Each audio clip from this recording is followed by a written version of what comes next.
The illusion of personal growth is that it has something to do with success, emotional maturity, or the attainment of knowledge or experience. While that might seem plausible, the reality of real growth is it's actually a neurological phenomenon of awakening, that the only thing that grows is your mind. You see, in enlightenment, it's not attained by the acquisition of knowledge at all. It's not obtained by any kind of understanding or philosophical approach.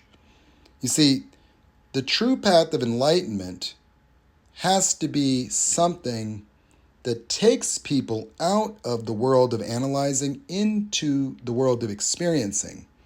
Because analyzing is a compensatory result of a lack of awareness. That you analyze because you're confused, but you're confused because the neurological implications of fear block your consciousness from your view. That confusion is a neurological reduction of consciousness. And then it drives you and compels you to try to learn things from outside of your mind because you don't have access to it. And the truth of the matter is that awareness is only obtainable through observing. But you see, the distraction of ego keeps you in your head, unable to observe as you listen to the voice. And so you're addicted to trying to understand because of fear. And see, the reaction of something's wrong with me forces you into your head and you start listening to yourself talk to yourself. But you see, that talking is redefining reality. It's translating. And so when people talk to you and you try to understand them and you get anxious and try to keep up with the conversation, you fail to realize that you're listening to yourself talk about what they're saying in the moment they're talking. And there would be no need to do that, because if you wanted to understand them, you need to listen to them, not your own thoughts about what they're saying. You're listening to your thoughts, your judgments, your interpretations, your paraphrases, and you're listening from risk. In fact, you're only listening for your own concerns of self. Narcissists are particularly bad at that because they'll finish your sentences. They'll know where you're going with this. They'll think you want validation, or they'll think that you're attacking them. See, they only listen for what's good for their own ego, and anything that is not related to something that gives them validation or empowers them in their nonsensical games of one-upmanship, they have no interest in it because they're emotionally only there for meeting their own needs, because that's the neurological age of entrapment within their ego, around the age of 1.5, and that's it.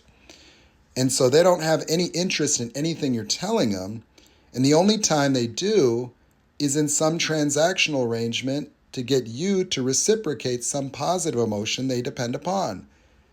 And so the ego is the entitlement to redefine other people, to actually form rigid interpretations of everything that they're saying, and then to be right about it. That you actually will feel entitled to tell somebody what they think, why.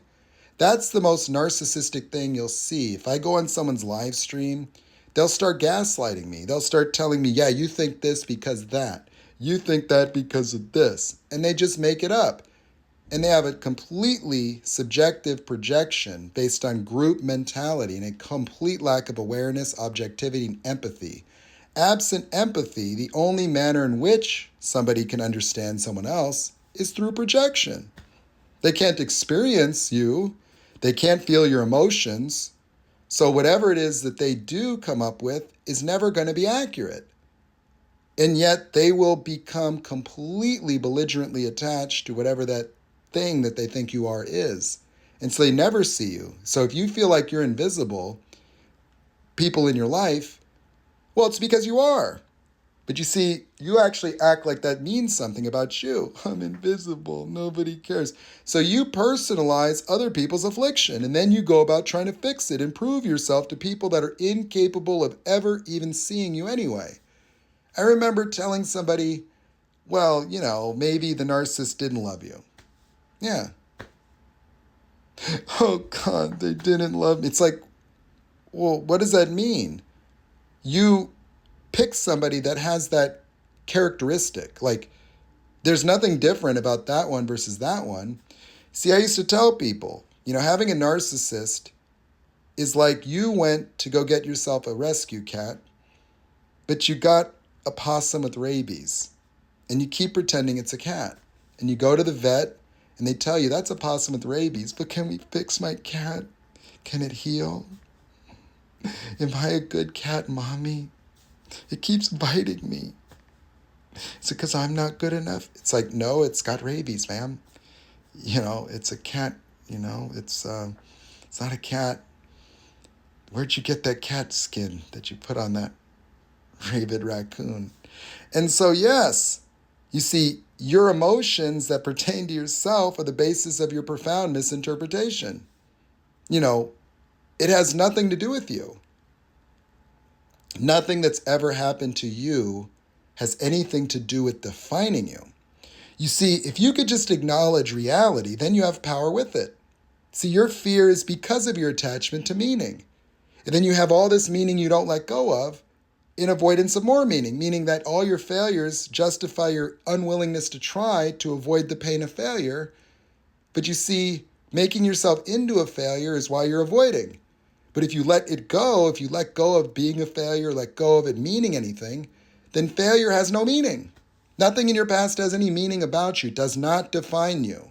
You define you, and you displace the power onto life. You are defining yourself and then being a victim to life by acting as if it's life that defined you. The narcissist did it to me. And when you join these victim groups and you keep propagating and you keep learning new terms, it's useless. It's useless. Saying that the trauma bond is a dopamine addiction, that is the work of covert narcissist 101. Anybody out there that advocates for you can't tell somebody in an abuse cycle to just leave. What do you mean you can't tell them to leave? Let me tell you something. My mom had a cat named Patches and another cat named Delilah.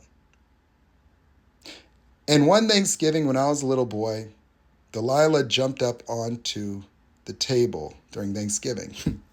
My dad walked in and saw the cat trying to eat off the turkey. My dad screamed with so much rage, the cat ran away and never came back.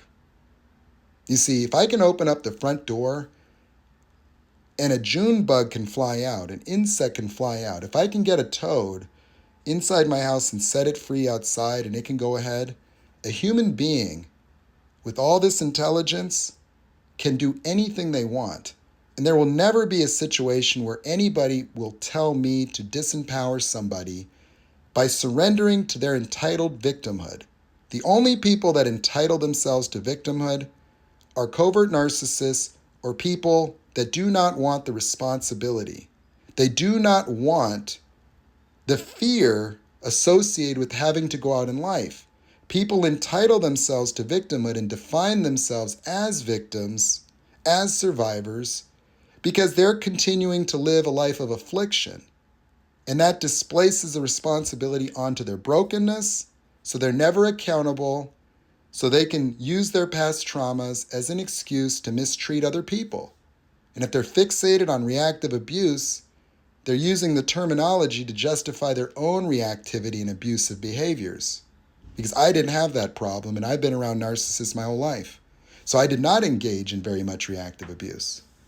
And so the content creators that say you can't tell a survivor they can leave, they'll get a lot of praise because everybody loves entitled victimhood to displace responsibility in their comfort zone of fear and the avoidance of abandonment and the avoidance of failure.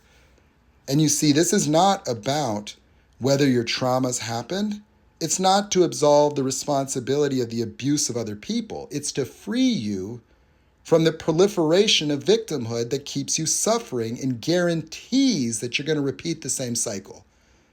Because you're not addressing the fundamental ways of being that are automatic and repetitive that keep you as a people pleaser, that keep you as an abandonment avoider, driving yourself to narcissists. And so learning all the terminology is just label making the same experience with no power. And being a pervasive victim and calling yourself an empath is a guaranteed way to not find love and to find yourself in the same abuse cycles. Because you'll throw the baby out the bathwater due to a lack of trusting people and get yourself another love bomber.